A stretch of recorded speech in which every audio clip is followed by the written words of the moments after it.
Assalamualaikum warahmatullahi wabarakatuh. Selamat pagi, siang, sore, dan malam. Perkenalkan, kami dari kelompok 1 mata kuliah proyek konsultansi yang beranggotakan saya sendiri, Fahmi Adi Fajar.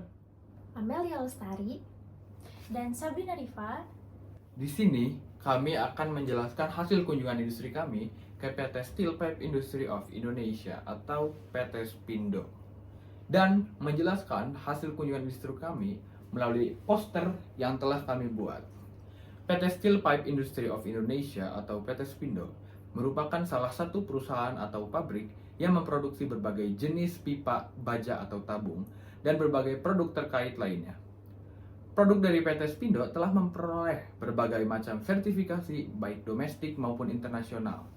PT Spindo didirikan pada tahun 1971 dengan kantor pusat di Jalan Kalibutuh, Surabaya, serta kantor perwakilan di Jalan Pangeran Jayakarta, Jakarta.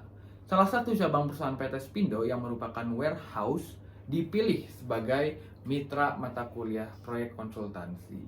Kemudian, metode yang digunakan saat pengumpulan data adalah mixed method, yaitu metode kualitatif dan kuantitatif.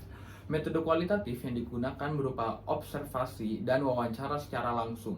Metode kuantitatif yang digunakan yaitu pengumpulan data melalui kuesioner skala prioritas permasalahan mitra dengan skala 1 sampai 5. Setelah melakukan kunjungan industri, kami menemukan beberapa permasalahan. Permasalahan yang kami ambil adalah masalah pengemasan pada saat pengiriman pipa menggunakan truk terbuka yang hanya ditutup terpal dan diikat oleh tali Benizer.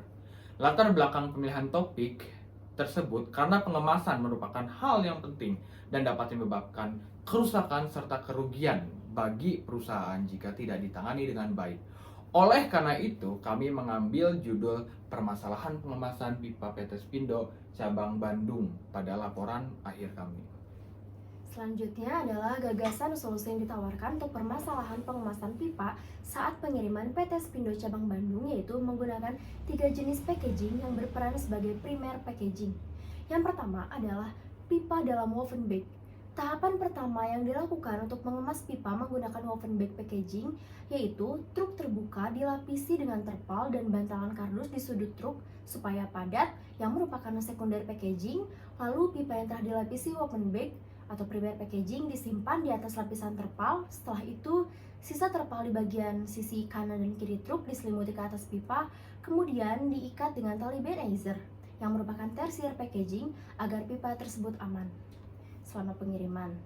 Faktor yang mendukung tingkat keberhasilan penggunaan woven bag packaging adalah woven bag dapat menyesuaikan ukuran dan bentuk pipa sehingga sangat melindungi saat pengiriman serta dapat digunakan untuk pengemasan yang berat. Solusi yang kedua adalah pipa dalam plastic wrapping.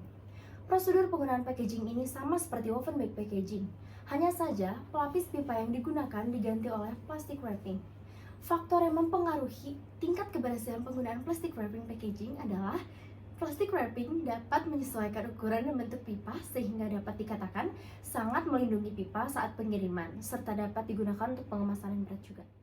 Solusi yang ketiga yaitu teknik pipe coating. Selain packaging yang baik, terdapat salah satu teknik yang dapat digunakan untuk melindungi pipa yaitu pipe coating. Coating adalah lapisan penutup yang diterapkan pada permukaan sebuah benda yang bertujuan untuk melindungi benda dari kontak langsung dengan lingkungan. Coating merupakan perlindungan pertama dari korosi pipa. Tingkat keberhasilan penggunaan teknik pipe coating adalah 100% tanpa adanya kegagalan karena proteksi yang diberikan oleh coating menghindarkan pipa dari kontak langsung dengan lingkungan dan dapat membuat pipa jauh lebih awet dibandingkan dengan pipa yang tidak dilakukan coating. Akan tetapi, biaya awal untuk menerapkan teknik ini dapat cukup tinggi dibandingkan dengan biaya memperbaiki pipa yang rusak dan penggantian pipa yang rusak. Woven bag dan plastic wrapping packaging menempati urutan pertama sebagai solusi pengemasan yang efektif karena mudah digunakan, mudah disesuaikan dengan bentuk pipa, tahan lama serta harganya terjangkau, tetapi tidak tahan terhadap cuaca ekstrim dan rentan sobek. Teknik pipe coating menempati urutan terakhir sebagai solusi pengemasan yang efektif dan memiliki tingkat keberhasilan 100% karena pipa yang dilapisi pipe coating akan lebih tahan lama serta tahan korosi, tetapi harga penerapannya sangat mahal. Oleh karena itu, teknik pipe coating berada di urutan terakhir solusi pengemasan yang efektif karena biaya untuk menerapkannya dapat mencapai 25% dari biaya total penggantian pipa. Berikut merupakan foto dari anggota kelompok kami. Terima kasih atas perhatiannya. Wabillahi taufiq wal hidayah. Wassalamualaikum warahmatullahi wabarakatuh.